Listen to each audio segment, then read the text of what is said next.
Hey guys, what's going on? It's Obezgaming back again with another video, and today Headliners has come out, so we've got to review some of these players, and we're going to be starting with Reece James's Headliner card. So looking at the face of it, it does look like a very nice card. Good Premier League right back, of which there aren't too many at the moment, and obviously with the potential to upgrade this card, it could be very, very good. So jumping straight into it, he is 5'10" with high medium work rates. He is normally a right wing back rather than right back, because I've converted him down. So maybe, you know, in a back five, that could really be an option with that high attacking work rate as an up and down sort of attacking fullback.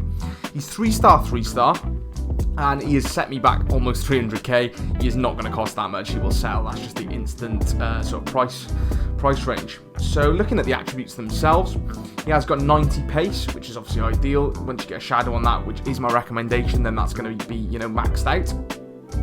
Shooting wise, you know, we're not too bothered about, but he has got decent shot power, decent enough long shots, and decent enough attack positioning. But again, as a right back, that's not going to be a priority at all.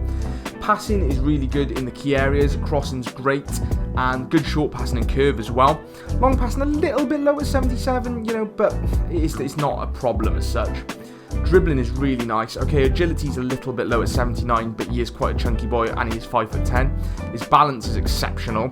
Reactions decent, ball control very good, dribbling good, and composure pretty good as well. So that is really nice dribbling for what is quite a, you know, a chunky boy.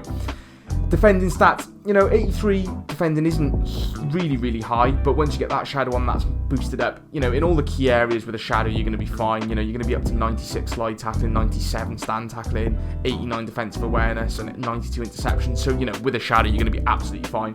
And the physicals, as you'd expect, are already very good. Good jumping at 78 with him already being 5'10", that's decent. Good stand to get up and down all day.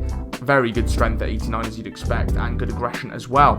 In terms of traits, he does have the early cross trait, but other than that, nothing of note. But let's jump into some gameplay and see how he performs. Let's go. So jumping into gameplay, the first thing I noticed was that his sort of body type in game does not reflect what he's like in real life whatsoever. He feels much smaller, much more agile in game. I was actually really pleasantly surprised. I was quite worried that he was going to feel quite clunky and a bit like a train, but that wasn't the case at all. He actually felt even more sort of slight and agile than Kyle Walker. You know, Kyle Walker's normal card sometimes does feel a little bit heavy, you know, if you're in my opinion, but this wasn't like that at all. He felt very agile, very quick. You know, with 1-2s up and down the line, he felt really nice. Dribbling felt really good. And sort of on the turn defensively as well, he felt really nice. So I was quite impressed with that, because that was my biggest worry going into this. I think, first starting off with positives, I think his passing was exceptional. I think, as I said, on the ball he felt very nice. He is very quick, especially with the shadow. Get that shadow on and he feels absolutely rapid. Was really pleased with that. In a defensive sense, you know, in the tackle he was strong. Felt very good, you know, tracking his man and whatnot. He wasn't too far out of position. The only thing that I would say is that with that high attacking work rate, there was 1 or 2 times where I had sort of played him up the pitch quite a bit. You know, I'd done 1-2s up the line, and he was a little bit slow getting back in terms of he'd overcommitted himself a little bit, I think, because of that high attacking work rate. So that is my only sort of worry with this card. That being said, I think this is absolutely perfect for a 5 at the back. If you're going to use him as a right wing back, I think this is a perfect card for that. It has all the attributes you need to play in that position. Still fine in the 4 at the back. I'd just maybe say make sure you stay back while attacking on him, because even with the high work rate, then that'll feel more like a balanced sort of fullback, and you'll get the best of both worlds. But yeah, as I said, so the only real negative is that, and the other thing that I noticed, which wasn't ideal, was the weak foot, because if you are sort of dribbling with him and driving inside, then the weak foot really does sort of limit what you can do, so you do need to be careful of that.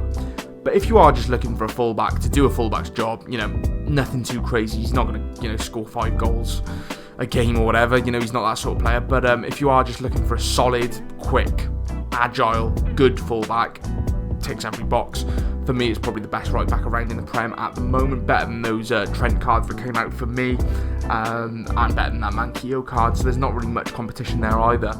He is going to be quite expensive, but that will drop, but you've got to bear in mind this card can get upgraded as well, which is a huge bonus. So that brings me to the end of the video, guys. Hope you enjoyed. If you did, please like and subscribe, and I'll catch you in the next one. Peace.